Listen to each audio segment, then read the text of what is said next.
최근에 제가 인터넷 서핑을 하다가 한 유머 동영상을 봤어요. 재밌더라고요. 제목이 도로 한복판에서 일어난 기적. 목발을 의지하고 두 발을 쩔룩거리면서 길을 건너고 있던 한 사내가 자동차가 다가오자 순간적으로 위기를 느낀 나머지 그는 목발과 상관없이 두 발로 순발력 있게 건너가는 모습이었습니다. 한번 보세요.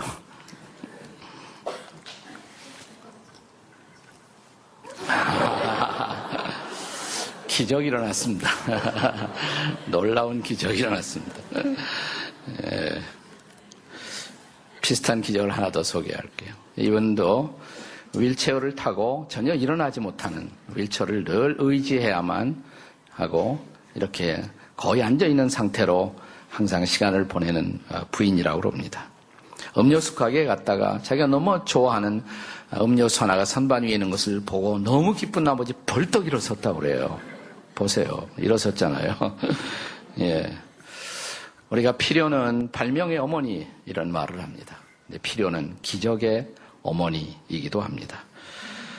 기적은 흔하지 않기 때문에 우리가 기적을 기적이라고 부릅니다.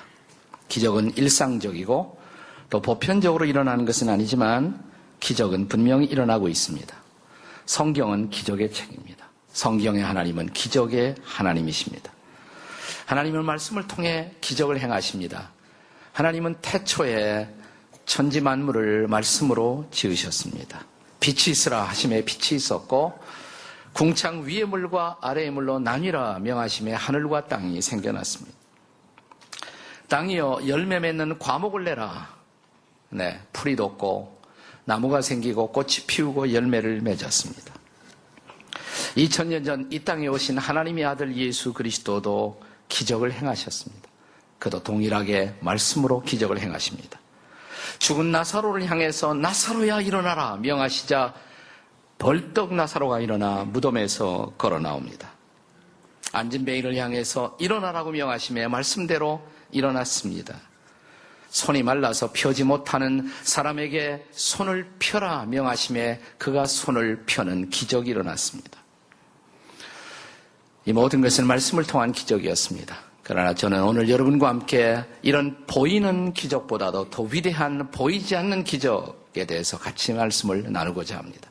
오늘 본문이 우리에게 보여주고 있는 두 가지 위대한 기적, 동일하게 말씀을 통한 기적이었습니다. 그 기적은 눈으로는 잘 관찰되지 않습니다. 그러나 이것은 지금까지 언급한 모든 기적 이상으로 중요한 기적입니다. 오늘 본문의 배경은 초대교회로서 역사적 혼란기를 경험하고 있었던 그리스도인들. 그때 저 유명한 로마의 네로 황제가 그리스도인들을 박해하기 시작하자 그리스도인들은 뿔뿔이 흩어져 가기 시작합니다. 때는 주후 AD 64년경 전후의 시간이었습니다. 자, 오늘 본문이 포함되어 있는 베드로 전서라는 책 1장 1절은 이렇게 시작됩니다. 우리 다 같이 한번 읽겠습니다. 시작. 예수 그리스도의 사도 베드로는 본도, 갈라디아, 갑바도기아, 아시아와 비두니아에 흩어진 나그네, 중요한 단어, 흩어진 나그네, 흩어져 갑니다.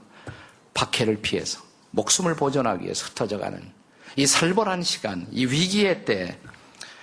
그런데 사도 베드로는 편지를 써서 잘 숨어라 이런 말씀을 전하고 있는 것이 아니라 그들에게 하나님의 말씀을 붙들라고 말합니다.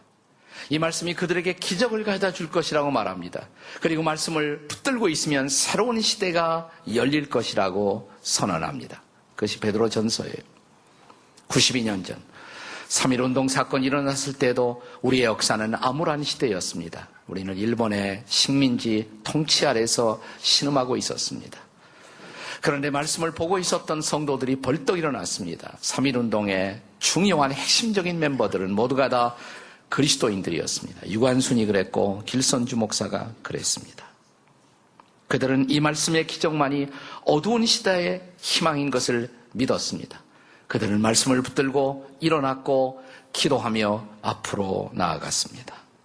사랑하신 여러분, 오늘도 우리가 이런 말씀의 기적을 경험할 수 있다면 새로운 역사는 우리 인생의 장에 열려올 것입니다.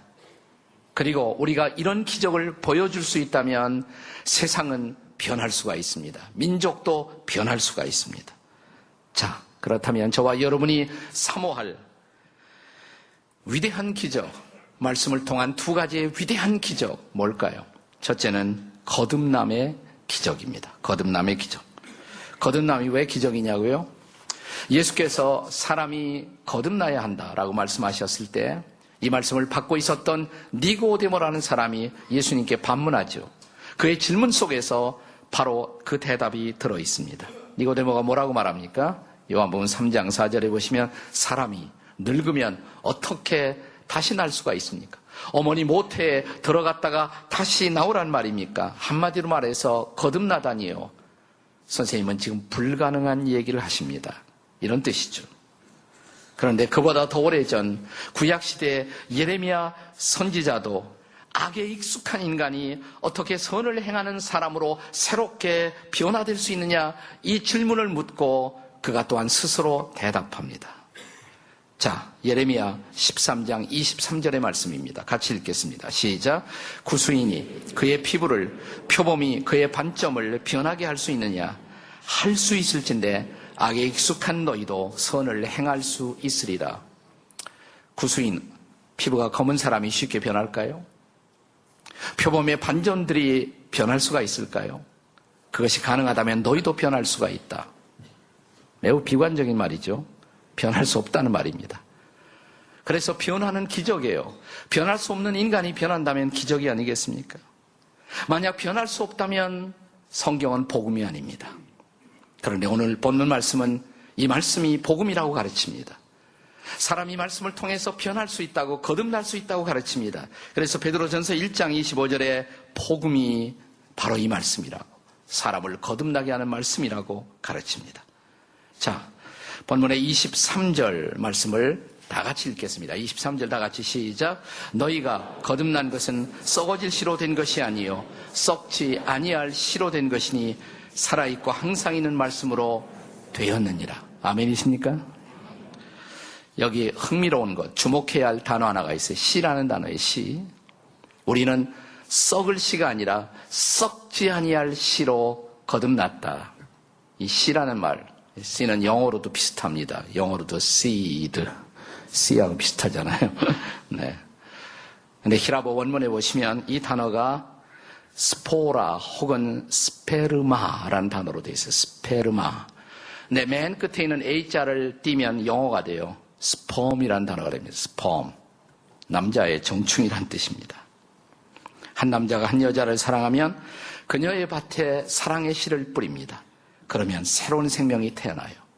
썩을 씨, 인간의 자연적인 씨도 새로운 생명을 태어나게 할 수가 있다면 하나님의 씨, 말씀의 씨, 생명의 씨가 새로운 생명을 만들 수가 있지 않겠습니까? 자, 그래서 사도 야고보는 우리에게 이렇게 가르칩니다. 야고보서 1장 18절의 말씀이에요. 야고보서 1장 18절 다 함께 같이 읽습니다. 시작. 그가 그 피조물 중에 우리로 한 첫 열매가 되게 하시려고 자기의 뜻을 따라 진리의 말씀으로 우리를 낳으셨느니라. 우리를 무엇으로 낳으셨다 그랬습니까? 진리의 말씀으로. 하나님의 진리의 말씀. 이 생명의 말씀, 이 하나님의 말씀이 우리를 하나님의 자녀로 거듭나게 했다는 것입니다. 우리는 이 말씀으로 하나님의 자녀가 되었다는 것입니다. 저와 여러분이 살고 있는 우리 시대, 이 시대에 거듭남이라는 단어를 세계적으로 아주 이 단어가 모든 사람들 앞에 화두가 되게 한 그런 인물 한 사람이 있습니다. 찰스 콜슨이라는 사람입니다. 찰스 콜슨. 그는 1969년부터 1973년까지 미국의 닉슨 대통령의 특별 보좌관을 지냈던 사람이에요.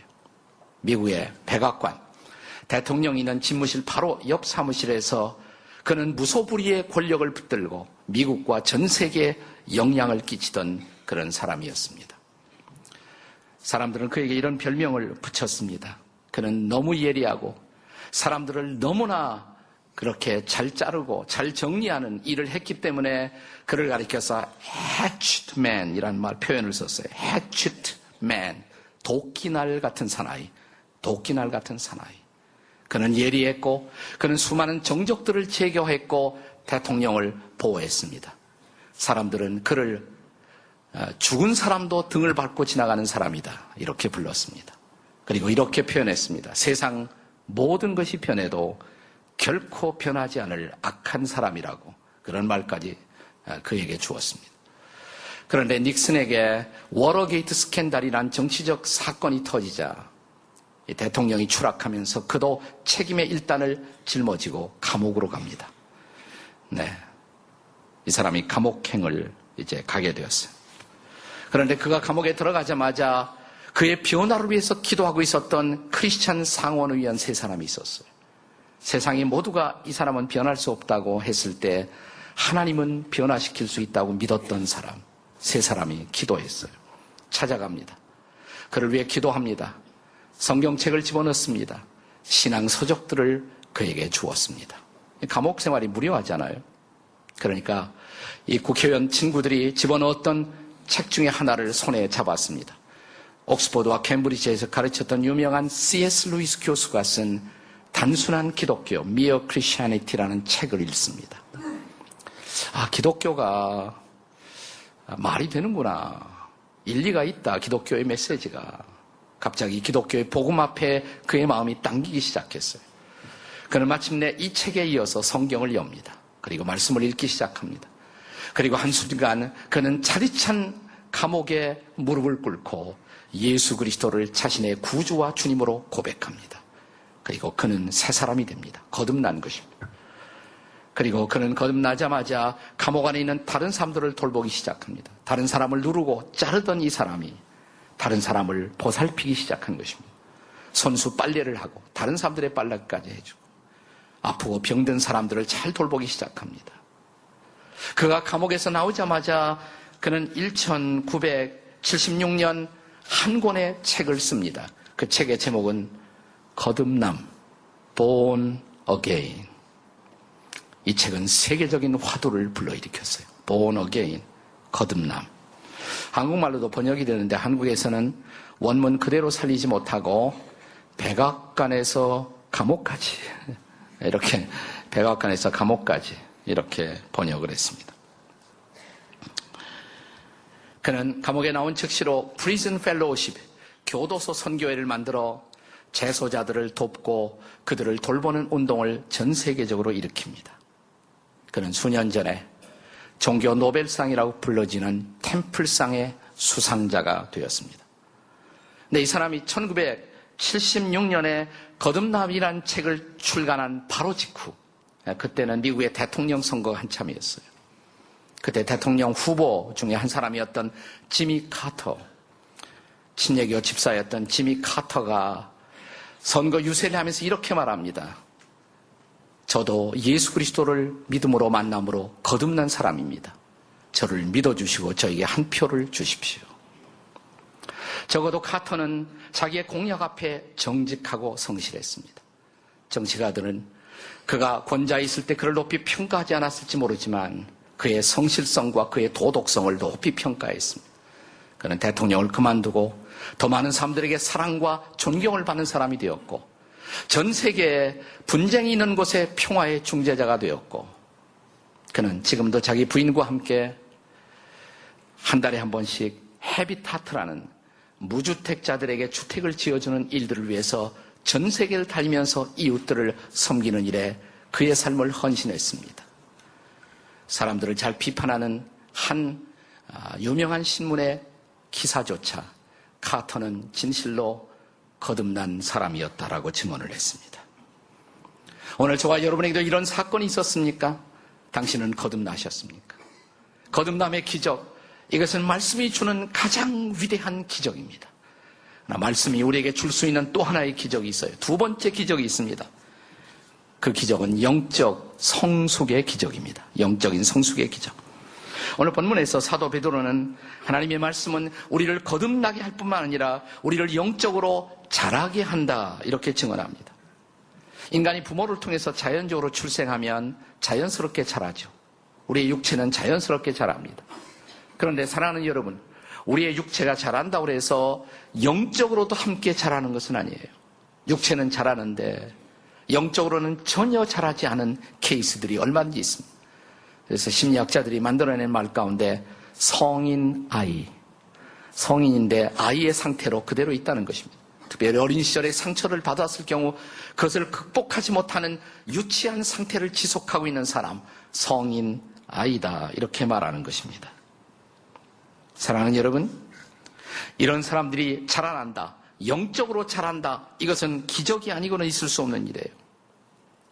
우리가 사랑장으로 유명한 고린도전서 13장에 보면, 그런데 이 13장 11절에서 바울은 이렇게 말합니다. 장성한 사람이 되어 우리는 비로소 어린아이의 일을 어떻게 해요? 버렸다, 이렇게 말합니다. 장성한 사람이 되어 어린아이의 일을 버렸다.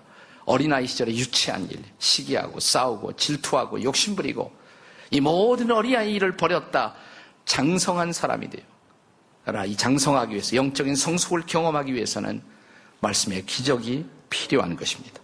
오늘 본문에서도 사도 베드로는 우리가 버려야 할 것들, 어린아이 시절의 유치한 행태 포기의 결단을 우리에게 요청합니다.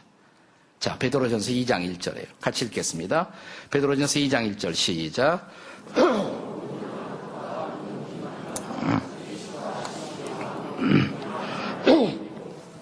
네. 여기 버리고 마지막에 악독, 기만, 외식, 시기, 비방하는 말 버려라, 버려라. 버리는 것이 쉽지 않죠. 버리는 것이 어렵습니다. 그러나 우리가 말씀을 체험하면, 진지하게 말씀의 능력을 체험하면 버릴 수 있어요. 포기할 수가 있습니다. 그리고 우리는 그때부터 자라기 시작합니다. 영적 성숙은 기적입니다. 그리고 이 자람, 영적인 성숙도 말씀을 통해서만 비로소 가능한 것입니다. 그것이 바로 베드로전서 2장 2절이죠. 자, 2장 2절 다 같이 읽겠습니다. 2장 2절 시작. 갓난아이들 같이 순전하고 신령한 젖을 사모하라. 이는 그로 말미암아 너희로 구원에 이르도록 자라게 하려 함이라. 구원에 이르도록 어떻게 해요? 자라게 하려 함이라. 여기서 구원은 우리가 예수 믿을 때 체험하는 그런 구원이 아니에요. 구원의 완성을 뜻하는 말입니다. 그래서 의미상으로 번역하면 구원이 완성하도록 자라게 하려 합니다. 우리는 예수 믿고 구원받았지만 우리의 구원은 완성되지 않았어요. 이 구원이 완성되어 주님이 기뻐하시는 모습으로 주님 앞에 세워지기 위해서 우리는 자라가야 합니다. 근데 뭘로 자랄 수가 있어요? 말씀으로. 그 말씀을 뭐라고 표기합니까? 순전하고 신령한 젖. 어린아이들이 엄마의 젖을 보채고 사모하는 것처럼 우리가 말씀을 사모하면 이 순전하고 신령한 말씀의 젖이 우리를 자라게 할 수가 있다고. 사랑하는 여러분, 우리는 종종 우리 주변에서 적지 않게 교회 나온 지 세월이 많이 경과되었어요. 연륜이 상당히 경과되었어요. 그리고 교회에서 직분도 땄습니다. 그런데 교회 나온다, 예배 출석한다, 이것 빼놓고는 안 믿는 사람들과 조금도 다르지 않은 그런 삶을 사는 사람들이 상당히 많죠. 적지 않습니다. 교회 나오는 것, 예배 드리는 것, 그거 빼놓고는 안 믿는 사람들과 조금도 다르지 않아요. 똑같아요. 왜 그럴까요? 그 이유를 진단하는 것은 그렇게 어렵지 않습니다. 본문에 의하면 대답은 두 가지예요. 첫째, 거듭나지 않았거나, 둘째, 거듭나기는 했어도 성숙하지 못했기 때문에, 영적으로 성숙하지 못했기 때문에. 자, 나는 예수를 믿었어요. 그리스도에 대한 고백은 있어요. 거듭나기는 났어요. 그러나 내가 영적으로 자라지 못하고 있다면 어떻게 하셔야 합니까? 다른 왕도가 없습니다. 말씀을 가까이 하셔야 돼요. 큐티하십니까? 말씀 앞에 자신을 날마다 돌아보십니까? 말씀에 대한 적용을 고민하십니까? 말씀 붙들고 정말 사십니까? 그러면 변해요. 그걸 안 해서 그렇죠. 사랑하는 여러분, 내가 말씀을 가까이 하는데, 하나님의 말씀을 가까이 하는데 그래도 나는 변하지 않는다면 그거야말로 기적입니다. 네. 내가 말씀을 가까이 하는데도 변하지 않는다, 그거 정말 기적이에요. 말씀을 가까이 하면 변할 수밖에 없습니다. 자, 우리가 참으로 하나님의 말씀을 가까이 하면 나를 영적으로 돌보는 그런 사람이 없어도, 설교하는 사람이 없어도, 설교자가 없어도, 교회가 없어도, 여러분 하나님 말씀 하나만 붙들고도 하나님 말씀 하나만 붙들고도 우리는 놀랍게 변할 수 있고 하나님 앞에 잘 세워질 수 있다. 이 사실을 증언하기 위해서 한 사람이 위대한 불후의 명작 세계 문학 한 편의 작품을 탄생시켰어요. 아십니까? 그 책의 이름은 로빈손 크루소라는 책이에요. 로빈손 크루소, 다니엘 디포라는 사람이 쓴 책입니다. 우리는 그냥 로빈손 크루소를 무인도에 도착해서 살아간 사람의 그냥 모험의 이야기, 어드벤처 스토리 이 정도로 이해하죠? 아닙니다. 로빈슨 크루소가 그런 책 아니에요. 이거는 크리스천들의 영적 고전입니다. 철로역정처럼 영적인 우화, 영적인 상징으로 가득 찬 그런 위대한 영적인 클래식이라고 할 수가 있습니다. 이 소설의 주인공이 28년 동안 무인도 생활을 하죠. 근데 본래 이 책은 3부작으로 되어 있어요. 3부작. 여러분 대부분 아마 읽은 사람들은 1부작만 읽었을 거예요. 2부, 3부 보면 이 사람이 어떤 사람인지, 작가가 어떤 사람인지 알 수가 있어요. 이 사람은 말씀으로, 성경 말씀으로 꽉 찼던 사람이에요. 말씀을 통한 놀라운 인간 변화의 능력을 증언할 의도로 그는 이 로빈슨 크루소라는 책을 탄생시킨 것입니다. 생명의 말씀사에서 3부작을 다 엮은 책이 나왔어요. 네, 오늘 다 이미 나갔다 그러니까 다음 주일에 오시면 아마 그 책을 구할 수가 있습니다. 자, 이 책에 가득 차 있는 영적인 교훈들, 레슨들, 알레고리들. 자, 이 사람의 이 소설 속의 이야기는 이제 고향에서 자라다가 이렇게 출발하죠. 그가 이제 방황기가 있어서 떠나갑니다. 바다로 갑니다. 하나님을 떠난 사람들이 영적 방황이 시작되는 그 사실을 증언하기 위해서 그렇게 시작됩니다. 그는 이제 아프리카에서 떠놀다가 노예가 돼요. 이것은 하나님을 떠난 인생들이 죄에 사로잡힌 노예의 비참한 실존을 증언하고 있는 모습입니다. 그가 타고 가던 배가 파산합니다. 하나님을 떠난 인생이 영적 파산에 직면하는 것을 보여주고 있는 것입니다. 자, 그러다가 마침내 그가 도착한 무인도, 이 무인도에서 살아야 할 거 아니에요. 이 파산한 배에서 상자 하나를 발견하고 뚜껑을 엽니다. 그 속에 있는 책, 뭘까요? 성경이에요, 성경. 그가 성경을 발견합니다. 자, 그가 처음으로 성경을 열어서 읽었던 말씀이 시편 50편 15절이에요. 그의 인생 처음으로 그가 성경을 열어 가장 진지하게 읽었던 말씀은 시편 50편 15절이었습니다. 다 같이 읽어보시겠습니다. 시작. 환난의 날에 나를 부르라. 내가 너를 건지리니 내가 나를 영화롭게 하리로다. 하필이면 이 말씀. 환난의 날에 나를 부르라. 이 사람 지금 환난 속에 있잖아요. 무인도에 지금 떠밀려왔잖아요. 무인도에. 네. 그러나 그가 이 말씀을 읽어가면서 놀라운 사실을 발견해요. 그가 무인도에서 아무도 없는, 사람 없는 곳에서 혼자 살게 된 것, 그것이 환난이 아니라 더 커다란 환난은 자기 속에 있다는 것. 그가 이 무인도에 와서도 자기 속에 떠오르고 있는 욕심. 나는 보통 죄인이 아니구나. 성경을 읽으면서 그것을 깨닫습니다. 그리고 말씀을 읽다가 그리고 영적인 환란이 계속되고 있는 자기의 내면 앞에 놀란 나머지 그는 성경을 펼쳐놓은 그 채로 그 앞에 무릎을 꿇습니다. 그리고 이렇게 그가 부르짖기 시작합니다. 다윗의 아들 예수여, 왕자이신 메시아여, 나를 회개시켜 주소서, 나를 회개시켜 주소서. 그리고 그는 마침내 예수 그리스도를 구주와 주님으로 고백합니다. 그리고 그는 새로운 사람이 됩니다. 이 섬에 온 지 12년 만에 그가 거듭난 것입니다. 그러자 아무도 없었던 이 섬, 그렇게 외롭고 고독했던 이 섬이 낙원으로 변하기 시작해. 그것은 하나님과 더불어 동행하는 하나님의 임재로 충만한 놀라운 낙원으로 그의 마음속에서 변화를 가져오기 시작합니다. 자, 그는 이제 성경을 읽어가면서 성경에 보니까 성경이 노동을 강조하거든요. 일해야겠다. 씨를 뿌리고 농사를 짓기 시작해요. 열매를 거두기 시작합니다. 이것은 그가 말씀에 씨를 뿌려 그의 영혼이 영적인 성숙의 열매를 가두고 있는 아름다운 모습을 그리고자 하는 것입니다. 그가 섬을 멀리 떠나서 처음으로 여행을 해봅니다. 그리고 놀랍게도 사람의 자취가 있었다는 사실을 발견하죠. 근데 그것은 식인종의 자취들이었습니다. 그는 식인종들이 한 청년을, 검은 청년을 잡아먹으려고 하는 그런 순간을 포착합니다. 그는 자기 위험을 무릅쓰고 이 청년을 구출합니다. 이 청년을 구출하죠. 그리고 자기 제자를 삼습니다. 그에게 이름을 지어줍니다. 이름이 뭐냐? 프라이디.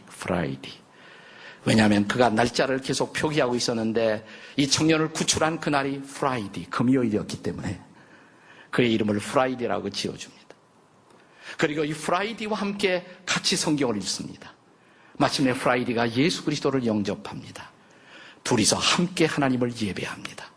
그리고 그의 믿음은 자기를 능가할 정도로 자라기 시작합니다. 드디어 로빈슨 크루스는 이 섬의 전도자가, 선교사가 된 것입니다. 로빈슨 크루스가 그런 얘기를 하는 거 아세요? 네. 제주도 가니까 알았을까 몰랐을까 그러더라고요. 자, 옆에 있는 사람들에게 알았을까 몰랐을까 시작. 네. 네. 이 섬에서 로빈슨 크루스가 보낸 모든 시간이 28년 2개월 19일. 파란만장한 모험을 끝내고 그는 자기가 복음을 전하고 그리고 더불어 함께 그리스도의 제자가 된 프라이디를 손에 잡고 드디어 오래간만에 그는 자기의 본향, 영국의 고향으로 돌아옵니다. 로빈슨 크루스는 데니엘 디포는 이 스토리를 통해서 뭘 말하고 싶어 했을까요? 하나님을 떠난 인생의 방황. 그러나 말씀 안에서 거듭나고 말씀 안에서 자라고 드디어 말씀을 통해서 제자의 열매를 맺고 그와 더불어 함께 하늘나라의 본향으로 돌아오는 홈커밍 스토리. 이게 바로 로빈슨 크루스예요. 이것이 바로 로빈슨 크루스인 것입니다. 그렇다면 자, 이 데니엘 드포가 증언한 아름다운 인생의 스토리, 이 스토리의 주인공이신 하나님 앞에서 그리고 자신의 인생을 변화시켰다고, 그래서 로빈슨 크루스로 이렇게 변했다고 우리 앞에 증언하고 있는 하나님의 말씀 앞에서 우리 모두 물어야 할 중요한 질문 두 가지가 있습니다. 당신은 거듭나셨습니까? 교회만 나오시는 분이에요? 아니면 당신은 참으로 거듭나셨습니까? 그리고 영적으로 성숙하고 계십니까? 확실하지 않다고요? 하나님 앞으로 오십시오. 하나님 앞에 성경을 여십시오. 말씀을 붙드십시오. 말씀을 묵상하십시오. 큐티를 배우십시오. 그리고 말씀을 따라 어떻게 살 것인가를 날마다 결단해 보십시오. 변할 것입니다. 기적이 일어날 것입니다. 내가 살고 있는 삶의 장소가 유배지 같은 곳이 낙원처럼 변할 것입니다. 하나님의 충만한 임재와 하나님의 동행을 경험하며 인생은 살만한 가치가 있다고 증언하게 될 것입니다. 사랑하는 여러분, 하나님의 말씀을 붙들고 기적을 경험한 그 자리, 그것이 바로 유배지가 아니라 패러다이스, 낙원이 될 것입니다. 사랑하는 여러분, 오늘 인생의 바다에서 표류하고 방황하는 모든 분들이여, 하나님 앞으로 오십시오. 하나님의 말씀 앞에 서십시오. 말씀을 붙드십시오. 그리고 여러분의 영혼을 거듭나게 하는, 그리고 하나님이 기뻐하시는 사람으로 여러분을 우뚝 다시 세우는 이 성숙의 기적이 우리에게 일어나기를 주의 이름으로 축원합니다. 말씀의 기적을 경험하십시오. 기도하시겠습니다. 살아계신 하나님, 마음이 흔들리고 방황하는 자들이 있습니까? 좌절하고 낙심하고 있는 분들이 있습니까? 좌절과 낙심의 영들은 내게서 떠나갈지어다. 성령이여 임하여 주시옵소서. 거룩한 영이여 내 안에 말씀을 심어 주시옵소서. 이 말씀으로 변하게 도와주시옵소서. 성장하게 도와주시옵소서. 기적을 경험하게 도와주시옵소서. 내 마음이 하나님의 천국이 되게 해주시옵소서. 그리고 이 평화를 이웃들에게 선물하는 삶을 살게 주시옵소서. 말씀이 가라고 하면 가게 해주시옵소서. 말씀이 무릎을 꿇라고 명하시면 기도하게 도와주시옵소서. 말씀이 전도를 명하면 입술을 열어 전도하게 도와주시옵소서. 우리를 말씀의 사람이 되게 해 주시옵소서. 예수님의 이름으로 기도드립니다. 아멘.